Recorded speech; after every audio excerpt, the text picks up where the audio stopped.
Why?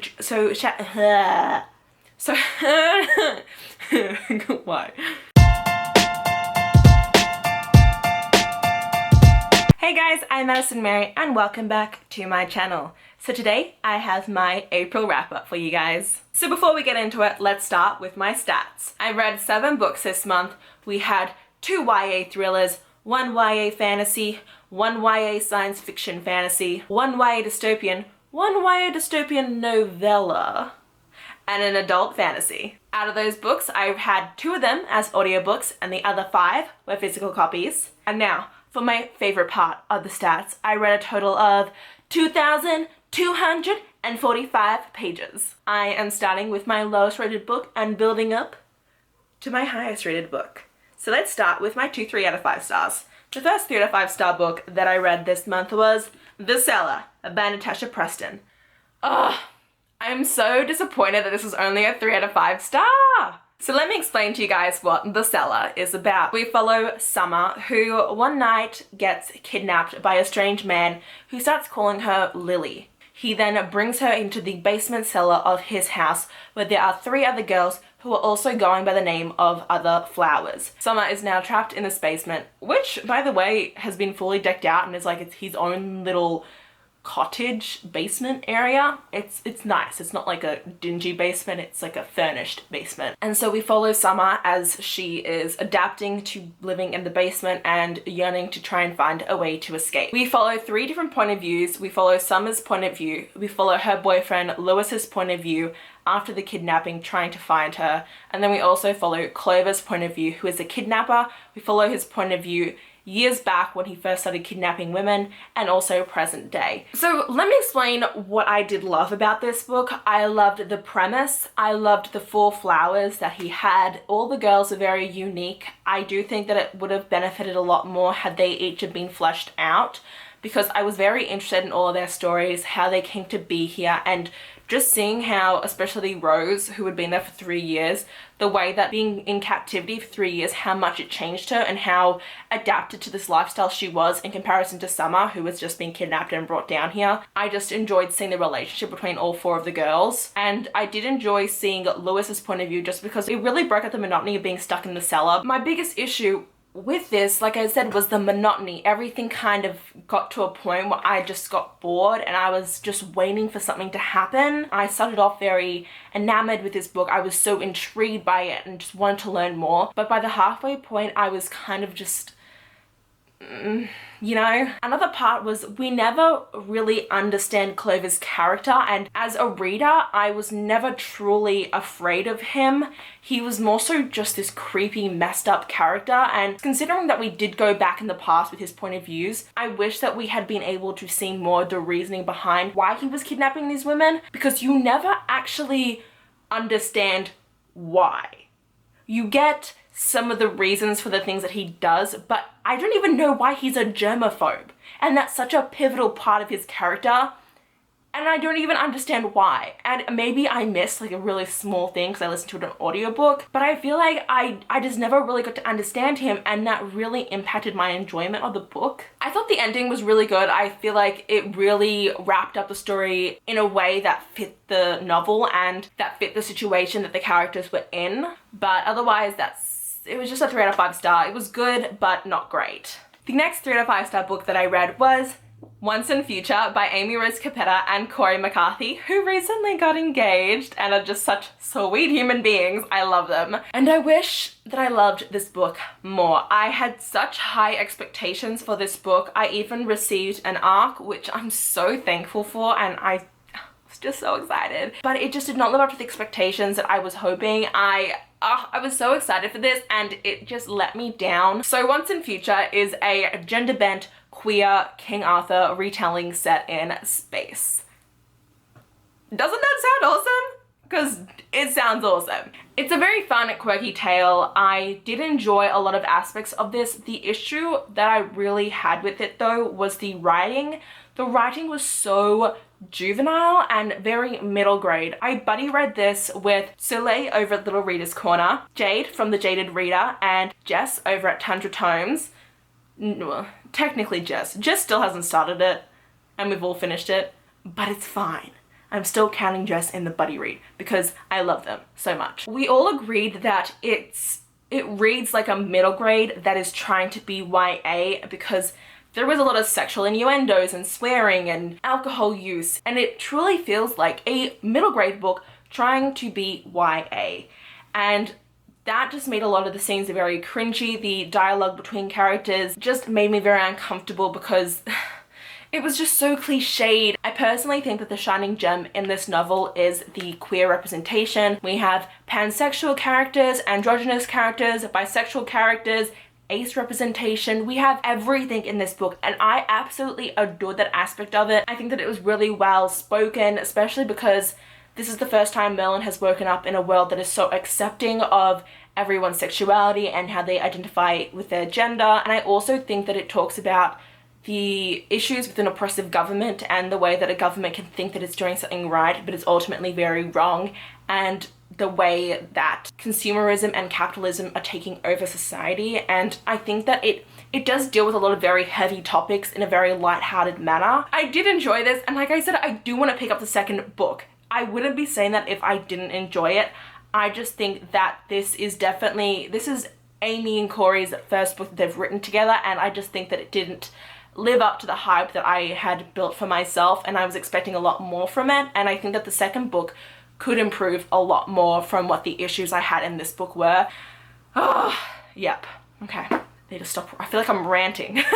Next up, I read Shatter Me by Tahereh Mafi. I read this because I love witty novels so much. I have not read a YA dystopian in so long. It was so weird to read one again, and I absolutely adored it. I give it a 4 out of 5 stars. Shatter Me follows Juliet, who is being held in confinement by the re-establishment because 3 years ago her touch killed someone. And ever since then, they have been running tests on her up until 1 year ago, where she was locked in an asylum and has not had contact with anyone ever since. Present day, the re-establishment has decided that maybe Juliet can actually be of use to them. But will Juliet accept her role as a weapon, or will she fight for her own freedom? I absolutely adored it. It does have deckled edges, which y'all know I hate deckled edges so much. I was so intrigued by this writing style. It's so interesting because it lacks a lot of grammar, a lot of punctuation, and there are just lines in here that are just crossed out. And it's all about showing Juliet's mental state and how scattered she is and just how broken she has become. And you can see that through the way that Tahereh Mafi has written Juliet's character and the way that she has used the dialogue, and the artistic setup of this novel is just so unique and was just so amazing to me. I think the shining gem of this book was definitely Juliet's character growth. She really doesn't love who she is, and she's a lot of self-hatred, and that was just something that really hit me at my core. And watching her evolve was something that I absolutely adored. What I did not adore was the love in this. The relationship that was between Juliet and Adam was such an insta-love. I sat there and I was just like, you guys are willing to die for one another and you barely know one another. And there were a lot of very cliched lines and a lot of cliched metaphors that were just being used throughout this that I'd kind of sat there and was all, okay. But I did overall enjoy this book, and I'm so pumped to continue on with this series. I did buddy read this with Katie over at Katie's Book Nook, who I just adore buddy reading with. She's my favorite buddy reader ever. But at the end of this book actually has the Destroy Me novella, which is Warner's book. And so I did read the novella, which is around 150-ish pages. And I'll put a little image of the novella right here. I think that it did add a lot of insight into Warner's character, and it takes place during the back quarter of this book. It did add some depth to his character, and you begun to kind of understand his past and how he came to the way that he is. However, I still don't think that the novella excused the actions that he made. However, it did explain why he did what he did, and I am very thankful for that because it does soften his character to some extent. I still think he needs quite a solid redemption arc in order for me to really fall in love with him, but I'm super intrigued to see how that's supposed to go. So that was Shatter Me. Woo! Thanks, Whitney. The next 4 out of 5 star book I read was The Wicked King by Holly Black. This is the sequel to The Cruel Prince. It takes place 5 to 6 months after The Cruel Prince finishes. I'm not going to tell you what it's about, but The Cruel Prince follows Jude, who is a mortal in Fey lands. I actually think that I enjoyed The Wicked King more than The Cruel Prince. I think that we got to see a lot more of Jude and Cardan's character growth and a lot more stability in who they were. I also believe that even though it did take at least a solid 150 pages of this short 322 page book to really get into it, however, once I got to that 160, 150 page mark, I was really into the storyline. I think that my favorite part of this novel was getting to see a lot more of the political aspect of this world, especially because we got to see more of the undersea, and that was definitely one of my most favorite parts of this book, was seeing how that area lives and how they do their life, and just the whole setup of that really intrigued me and drew me in. And it was at that point in the novel that I was unable to put the book down and then blew through the rest of the book. So that was definitely a highlight for me in this book. There is a solid amount of sexual tension in this one steamy scene, but from Holly Black I was just expecting a little bit more from this book, and I was very frustrated by that. But that is definitely not something that I can complain about, because that's just my own personal preference and not something that the book did wrong at all. The one last thing I want to say about this book is that I begun this book and I was like, oh, maybe Tahereh isn't that bad. And then I kept reading and I kept reading and I sat there and I was like, no. She is that bad. She's a horrible person and the worst sister in the entire world. She's probably the worst mortal character I've ever read, just morally. She's a morally awful human being.